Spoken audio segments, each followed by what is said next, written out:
Друзья, была, проезжаем такой мостик интересный. Для поездов, наверное. Как Да. всегда, граффити. Да. Да, тут скоростные поезда, вон если так видно. А, нет, не видно его. Ну, он едет реально немало.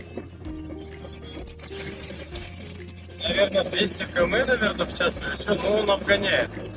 Прям. 200 километров, ну, свыше 130-140 километров он явно идет. Он нас обгоняет, всех обгоняет.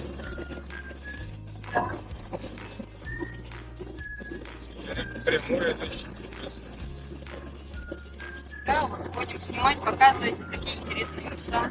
Да, напоминаю, с Барселоны едем в сторону Франции, но по пути, может, в деревню заедем, забыл, как называется.